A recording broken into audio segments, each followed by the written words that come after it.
Let's start. So, hello everyone, my name is Yagi. Di ako nakatingin sa camera. ulit.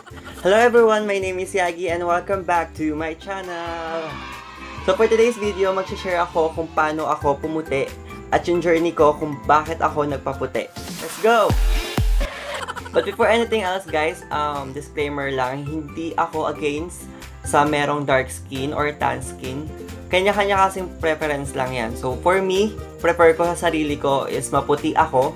And kung kayo, o kung sino man sa inyo ang mas prefer na tan skin na meron kayo, go lang, push lang tayo, supportahan lang tayo dito. Pero, ulitin ko, hindi ako against kung sino merong tan skin, kung sino may light skin. Okay? Kanya-kanyang preference lang yan. Ang ingay! Guys, pagpasensyahan nyo na akong maingay kung may naririnig kayong may nagba-basketball kasi may liga dito malapit sa amin. Malapit lang kasi dito yung basketball court. So, pagpasensyahan nyo na guys. So, focus na kayo sa sasabihin ko muna. So, before ko sabihin kung paano ako pumuti, which is halata naman kasi nakalagay na sa title, kwento muna ako or bigay lang ako ng quick backstory kung bakit ako nagpaputi at kung kailan ako nag-umpisa magpaputi. Nag-start ako magpaputi nung first year high school ako. So, ano yon? Di ko matandaan kung kailan yun. 2010? Let's say, sige, 2010.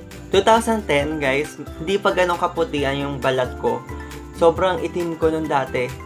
Ito yung picture, papakita ko sa inyo. Pero huwag nyo pagtatawanan kasi kailangan lang talaga syempre ng proof para makita nyo kung gano'n ako kaitim dati.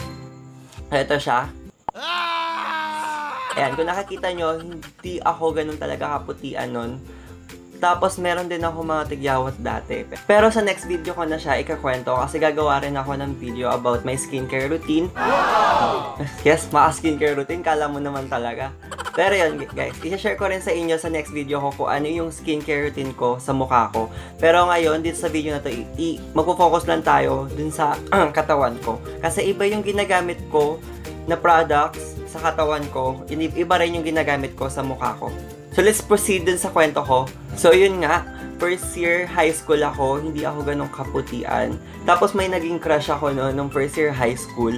Tapos, tinanong ko siya, sabi ko, anong prefer mo? Or parang, ano yung gusto mo sa isang tao? Ganyan. Tapos, sabi niya sa akin dati, tandaan ko yun. Sabi niya, gusto niya maputi, gusto niya matalino. Yun. Kaya doon ako nag-start magpaputi. So, parang ginamit ko siya inspirasyon para magpapansin sa kanya. Para kahit pa paano mapansin niya ako. Ayan. Tapos, noon nag-start na ako na mag-try ng kahit anong mga products na makikita ko. So, inuna ko ata noon, Belo. Basta lahat ng sabon, lahat ng lotion, name it, tinry ko na yan. May mga products na nag-work sa akin. Pero, until dumating to, yung product na i-feature ko ngayon, dito talaga ako sobrang pumuti. Dito talaga Ay, kaya pala, hindi naman ako ganun kaputi. Parang ito, yung nakikita niyo, ganyan ako kaputi. Ang ilaw ko lang naman dito. Ito, pakita ko sa inyo guys. Wait lang. Yan lang yung ilaw ko. So, I'm not sure kung ganito pa rin yung kulay ko in person or sa camera lang ba to. Pero, ang masasabi ko lang talaga, hindi ako ganun kasobrang puti. Compare natin sa dati kong skin. Masasabi ko na mas pumuti ako ngayon. So, ito yung i-feature kong product. Nag-start ako noong 2010. Tapos, nakita ko yung result niya kagad in just 1 month. Iba na yung color ko talaga nun. Pero hindi ganun kaputi katulad ngayon. Ang kilan talaga dito is dapat consistent ka sa ginagamit mong product.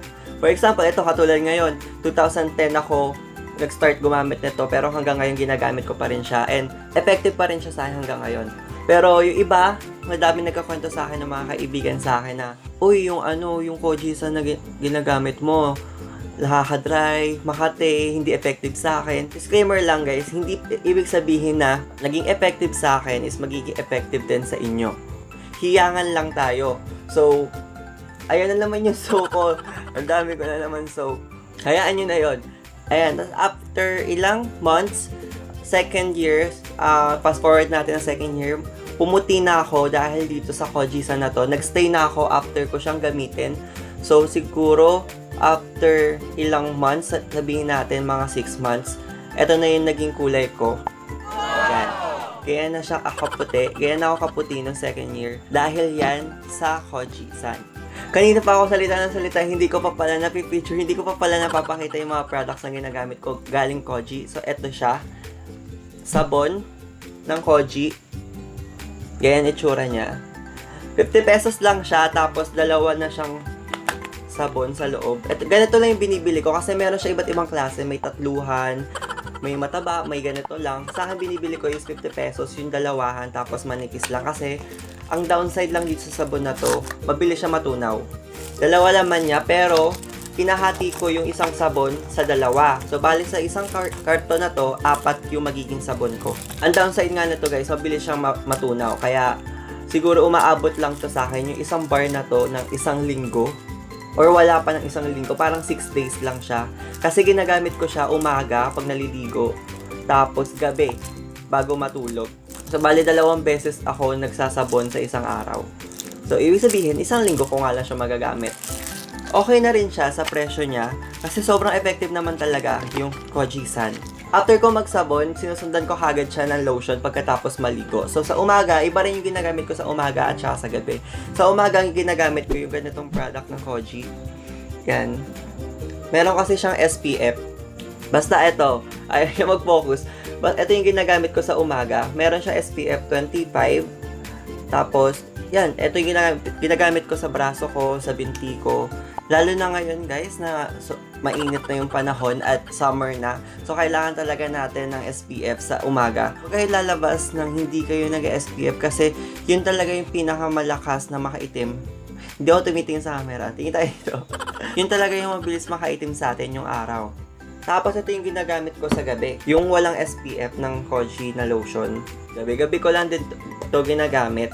Bali yun na nga guys, lahat ng ginagamit ko sa katawan ko, except sa mukha kasi sa mukha yun nga, ipipicture ko siya sa ibang video. Pero dito, ginagamit ko lang sa katawan ko para pumuti. Is itong 3 product lang na to.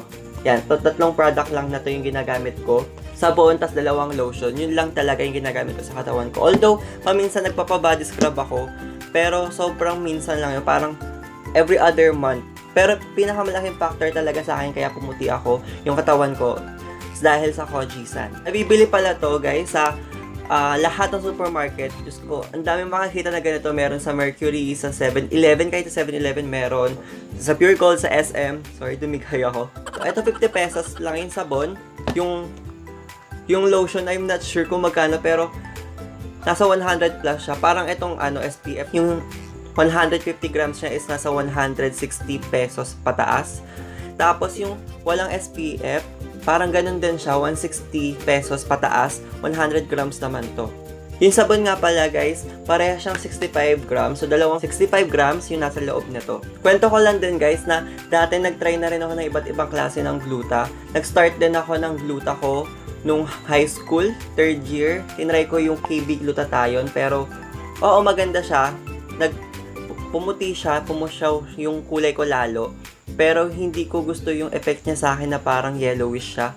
Same with the Ishigaki. 2 years ago, nag-try din ako ng Ishigaki. Hindi ko rin siya gusto dahil parang, oo, pupusyaw yung balat ko, yung kulay ng balat ko. Pero parang yellowish yung effect niya sa akin pag nasa araw ako. Nag-try din ako ng snow cups. Ayun, dun talaga ako sobrang pumuti, yung snow cups. Nag-try ako 2 years ago din. Pero in-stop ko siya kasi mahal. 1,500 siya. Good for 1 month. Tapos, hindi naman ganun ka-exage yung puti ko nun. Parang nagbigay lang siya ng extra glow. Pati ng pinkish na kulay sa akin. Kaya in-stop ko rin siya kasi hindi ko na siya kayang... Hindi ko na kayang gumastos ng ganung halaga sa isang buwan para lang magpaputi. So, naging kontento na rin ako dito sa sabon na to, pati lotion. Kaya ngayon, minemaintain ko lang yung kulay ko dito sa products na to. Itong 3 lang na to.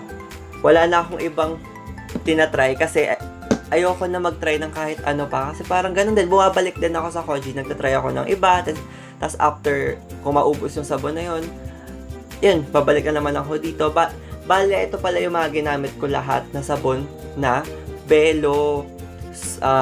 Nag-try na rin ako ng snow na sabon. Yung snow caps ba yun? Or snow white. Tapos, lahat ng mga puti, papaya, silka, hindi siya nag-i-effective sa akin. Pero again guys, hindi ibig sabihin hindi nag-i-effective sa akin, hindi magiging effective sa inyo.